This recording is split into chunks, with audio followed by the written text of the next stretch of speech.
It's never too late to start figuring out how to fix Arizona State Sun Devils football, and that's exactly what we're going to do today on this edition of the Locked On Sun Devils podcast.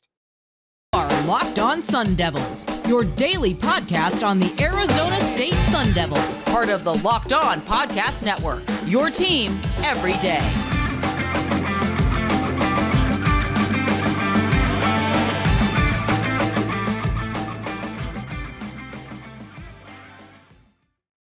Welcome back to the Locked On Sun Devils podcast. My name is Richie Bradshaw. As always, I will be your guide for everything Arizona State Sun Devils. Thank you all so much, as per usual, for making this your first listen of the day. The podcast is free and available on all platforms, including YouTube. If you want to check us out on that visual platform, of course, wherever you do get your podcasts, though, hit that like and subscribe button. Turn on those notifications. You'll get an update every time we post new content, which is Monday through Friday. To stay in touch with all of our content, make sure you're following me on Twitter. You can find me at Richie Brads36. You can also find the podcast while you're there as well at LO_Sun Devils. And this way you'll be able to stay in touch with everything going on with Arizona State all the time. Hopping into today's conversation now, we are going to be taking a look at how to, quote unquote, fix Arizona State Sun Devils football. Now, I know what some of you guys are thinking is, Richie, we're only 2 games into the year. How are we already talking about fixing the team? Well, you got to understand there have been some warts already with this Arizona State Sun Devils football team. There's plenty of things to iron out and improve on and get better moving forward with the year. It's an ongoing process. This is something that's not supposed to end. We're supposed to keep working on it and keep making this team better. And that's what I'm going to take a look at today. So we're going to break it up. There's 3 things I want to look at. Break it up, 1 per segment. Looking first at the offensive side of the football. This is something that I've been kind of hammering throughout the first 2 weeks of the year and will continue to hammer until things finally get settled down. The pass protection needs to get better. I don't know if it's going to take a shuffling of the offensive line or if it's going to take some new guys being placed into different starting positions, but the offensive line play needs to improve because Ladarius Henderson can't carry this offensive line by his own. Ben Scott has been rock solid at center. There are major question marks at left tackle. I think something needs to be done at that position, whether it's a new confidence boost for whoever's going to start, or maybe just rotating those guys until we get a rhythm on what to do. Because you are 1 week away from Pac-12 conference play, and you start off the year with Utah. That's a pretty good pass rush. You need to have some kind of solution. You just got embarrassed by a really good pass rush. The last thing you need to do is continue to play bottom feeder football when it comes to offensive line play. Plus, here's what I'll tell you is by improving the offensive line, you're going to dramatically improve the entirety of this offense. Right now, Emory Jones is completing just under 60% of his passes and is passing for less than 200 yards a game with only a single touchdown through the air, which of course came last week against Oklahoma State. These numbers are not going to get it done. But I don't blame Emory for this. I truly don't. I think that Emory Jones has been borderline a godsend at the quarterback position. He feels like a much more confident and borderline polished passer compared to what Jaden Daniels was a year ago. And I feel more confident passing the football with Emory Jones than I did with Jaden Daniels. The biggest problem here, and this isn't necessarily a problem. That's kind of poor phrasing, I guess. But the difference between Jones and Daniels is that Daniels would immediately, and we're seeing this at LSU too, would immediately roll out of this pocket without giving it a chance to develop or step up into it and just kind of make plays on his own, whether it was, throwing the ball a little further down the field or taking off with his legs. Jaden made plays, but he wasn't confident in the pocket the way that Emory Jones is. Emory Jones definitely shows me the composure that I'm looking for in my quarterback to be able to step into the pocket, to be able to hang in there when the pressure is closing in and deliver strikes. He's doing a good job of that, regardless of the fact he only has the single touchdown this year. I feel like those numbers could be dramatically improved if the offensive line just gave him more time. Again, Ladarius Henderson is great. Ben Scott has been rock solid. The rest of the guys need to take their game up to the next level, especially the left tackle spot. Like, I'm sorry to continue singling out that position, but that's got to get better. It truly does. I will call a spade, as a famous Richie Bradshaw has said many a times. They got to get that figured out. But once you get your protection figured out for a quarterback who will pass in the pocket, things are going to start opening up. The passing lanes are going to develop more. You're going to have receivers who, there's a lot of variety to this receiving core. You've got some really nice speed in there. And being able to use that speed to your advantage is going to be something that could be a huge game changer to what you're trying to do offensively. If you're able to get Elijah Badger and Giovanni Sanders out in space, that could be really good for you, especially if Emory has time to let that play develop and to let these guys find their way open. Because when you have 2 to 3 seconds in the pocket before the play is basically over, that's not enough time for those receivers to get open. You also will be able to firmly establish this passing game. And what that's going to do is that's going to make your offense a little more balanced, because the run game is so good. We're looping that right back in. When you have a complete offense, you have everything going for you. You can run the football, you can pass the football. You have good protection, you have guys who are able to get open, all of that. That's complete offensive football. That's how you win games. You keep defenses on their toes, and you don't allow them to figure out what your strengths are. Look what Oklahoma State just did. Yeah, we still were able to rush for over 100 yards against them, but it didn't even matter because Oklahoma State didn't have to respect this passing game. Regardless of the fact that Emory was about as good as he could be, throw in 220 some odd yards and a touchdown, like it could have been better. And the biggest reason why is because the protection wasn't there, which did not allow Emory Jones to firmly establish a good passing game. If you have that passing game, that is going to take pressure off your run game. That is going to allow X Valade and Daniel Nagata more open lanes. And they've been running good, guys. Both of them are averaging over 5 yards a carry right now. If you're able to continue getting them a little more room to work with, it's going to just be borderline like the sky is the limit for this duo. And the whole backfield, honestly, like, let's not forget Emory Jones can run. So if this pass protection gets better, you have to respect Emory Jones as a passer. But, oh no, look at that. It looks like he can roll out of the pocket when he wants to. It truly opens up the entirety of your offense when the protection is better and when it matches the capabilities that you should be able to throw up there for your team. Improve the pass protection, and it drastically improves the rest of your offense. Easy peasy lemon squeezy. Let's go ahead and hop into our first break. And when we return, we're going to pick it up with my next, what do you call it? My next tactic to fix the Arizona State Sun Devils, this time looking at the defensive side of the ball. But first, a quick word from our friends at BetOnline. BetOnline.net is your number one source for all your pro and college football betting needs and sports info this season. Find all the latest football league developments, game matchups, news, and podcasts, including this year's opening week's game. BetOnline is your continued source for all your sports wagering information, including live betting, esports, and scores. The fastest and easiest way to check in on all your favorite sports and events, including Major League Baseball, MMA, boxing, and golf. Head to the website today or use your mobile device to learn more about the trends and action happening right now. BetOnline, where the game starts. You guys know the drill. Remember, the podcast is free and available on all platforms. Getting right back into our conversation now. The next thing, looking at the defensive side of the ball, you got to finish plays. I'm sure everyone knows where I'm going to be going with this. If you don't, let me make it clear for you. Get sacks. You need to finish your pass rush. I am the biggest believer that sacks can be an incredibly overrated stat. It is more important to get the pressures and the knockdowns, right? And ASU has been doing a solid job of doing that. But unfortunately, You still need to get sacks. That's a non-negotiable.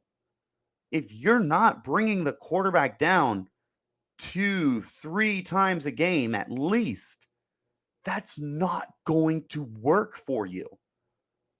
You can't have spurts either. Look, you had 0 sacks on the year. That includes NAU.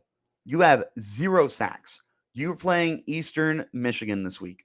If you do not walk out of that game with at least your first sack of the year, I am like throwing a lot of red flags up on this defense. That is unacceptable. That is inexcusable. You cannot let that happen. You need to be able to get sacks. It's as easy as that.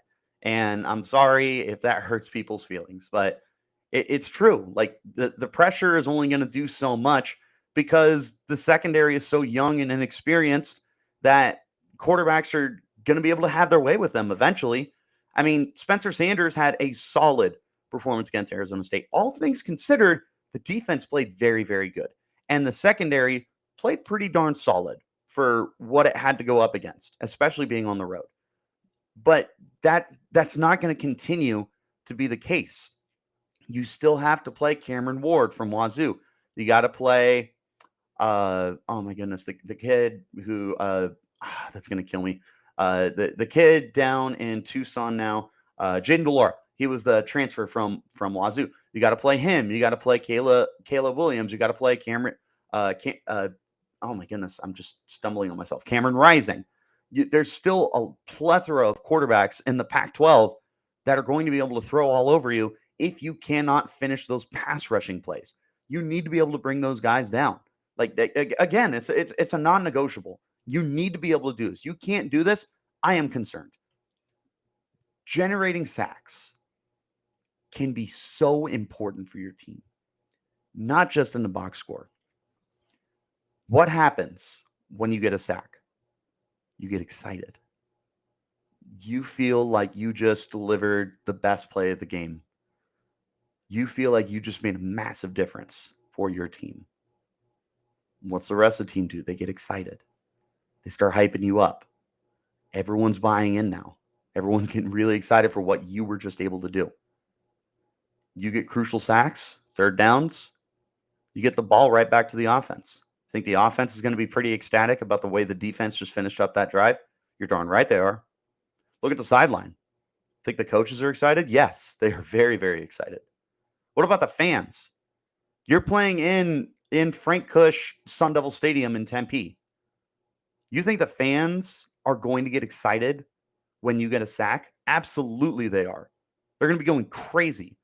The Inferno, for all its flaws, buys in when this team is doing what it's supposed to do.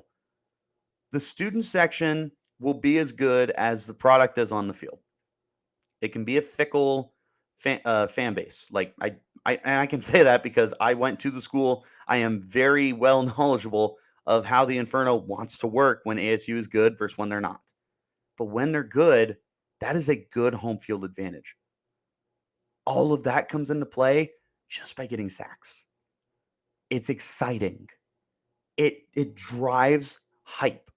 People get invested into the game more when they see that quarterback going down. Again, it's not the end all be all, guys. You can get 10 sacks and still get crushed on the box score. But it's still a very important, very pivotal aspect of the defense to be able to finish plays and get sacks, especially on third downs. You get those sacks on third downs, that's demoralizing for the opposing offense. And that is entirely exciting for your defense. They're going to be buying in. They're going to say, let's do it again. Let's go get this guy again. Why can't we just sit him down? You know, you get up, you look at the quarterback, you say, you get comfortable down there because I'm coming back for you. It turns into a mentality thing at that point. It's not just about your stats and your box score and just being able to say, hey, I got a sack. There are so many things that go into it that are very underrated. So that needs to be a priority, is starting to get more sacks for this team. let's go ahead and call it quits on our second segment. When we return, we're going to pick it up with my final suggestion for how to fix Arizona State Sun Devils football. Of course, this is a Locked On Sun Devils podcast. And guys, do me a favor and make sure that you are subscribed over to the Locked On Pac-12 podcast hosted by my good friend Spencer McLaughlin. Get all your news on the Pac-12 conference, the Conference of Champions, in 30 minutes or less, which includes Arizona State. By the way, I pop on there pretty much once a week now, which will include, I believe, Thursday's edition of the Locked On Pac-12 podcast. So if you like listening to me, I know you're going to love listening to Spencer. You guys got to check that podcast out. Stay in touch with everything going on in the Conference of Champions. You can't be a Sun Devils fan if you're not making sure that you know what's going on with your rivals. One last thing to talk about. This is the most obvious flaw that the Sun Devils have had, not in 2022, not in 2021, not in 2020, not 2019, not 2018, not dating back to the Dennis Erickson era. Like all of this time has been encompassed by, you guessed it, penalties. You gotta stop. You are giving teams so many extra opportunities, and you are defeating anything you're trying to build up momentum wise, trying to get stops, trying to get conversions, trying to get touchdowns. You are eliminating so many opportunities for yourself because you're doing dumb things. And I mean dumb. Like there was a few penalties this past weekend for shoving. Like there's no place for that. The quarterback got rid of the football. Don't touch him. Leave him alone. Next play, man. You get beaten coverage, and instead of trying to play the ball, I mean, you're yanking this guy's arm. You're not even giving yourself a chance to play the down. You're just giving up. You're making these dumb decisions.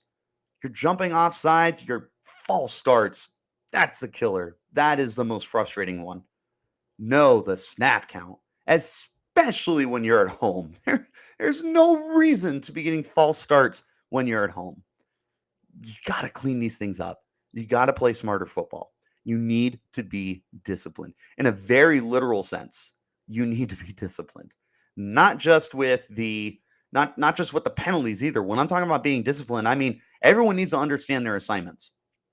Everybody needs to be bought in on what needs to be done and when it needs to be done and how it needs to be done. These guys are trying to be professionals.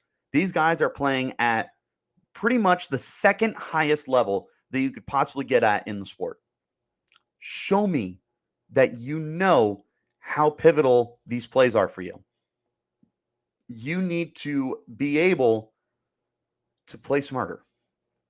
And I'm not pinning this all on the players either. This goes to the coaching staff too. This goes down to the fundamentals of the game. You need to start teaching these kids because it is not all on them. I will not pin the entirety on these young men. The coaches need to do a better job. There's clearly some kind of miscommunication that's going on here when it comes to what's being said and what's being delivered on the field. These kids clearly need more investment from the coaches. They need somebody to show them how it's supposed to be done. The frustrating thing, you have NFL coaches. You have NFL coaches on this coaching staff. Why is this a continued problem? I would have thought this would have gone away when Dennis Erickson left and Vontaze Burfict was no longer with the program. This was still an issue in the Todd Graham era. I thought this was going to get better with Herm Edwards, and it's just the same narrative every year. Does Arizona State realize if you take away these maddening penalties, how much better of a football team you are? There are games you're probably losing, legitimately losing games because of penalties. Remember last year, Arizona State was averaging like 8 penalties a game. Arizona State got the absolute butt kicked out of them this past week against Oklahoma State because they just could not get out of their way when it came to the penalties. It just, I want to say they were penalized like 10 times. I'm going to pull it up right now just to be safe. It just like it, yeah, 10 times, 10 penalties for 95 yards. You can't do that, man. I shouldn't have to spell that out for you. That's losing games. That's loser ball. You have got to start playing better, smarter, fundamental football. It starts with the coaches, though. You guys have got to do a better job preparing these young men. It's also not just preparing them. You got to start teaching a mentality for this team. There are clearly some issues within the program in terms of guys just maybe the egos are too large. Maybe it's just kind of short-sightedness because there are just silly penalties. Like I understand you're going to get flagged for a holding every once in a while. You're going to get flagged for incidental contact every once in a while. You're going to get flagged for offsides every once in a while. But the roughing the passers, that needs to change. That's a huge game-changing penalty. The dumb pass interferences, those need to change. There's just certain times where a penalty is committed and you just could not afford it. It's a third down conversion that you don't get now. It's a stop on third down for the defense. Now it's an automatic first down. These are avoidable mistakes. Again, I'm not saying you're not going to get called for 0 penalties every single week. That's not feasible. But you can't be averaging 8. You can't have games where it's 10 or more. You're going to lose those games 9 out of 10 times.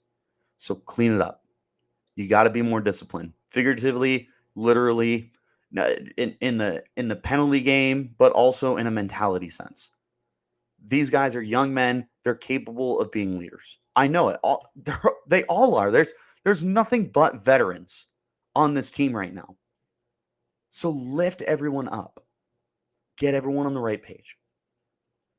You get that cleaned up, I promise you're going to win a lot of football games. You guys would be surprised just how much better Arizona State will be if they stop committing the silly penalties. You're not going to get rid of all of them, but you need to get rid of the ones that have the people taking their bad call bricks and tossing it at the television. You got to fix it.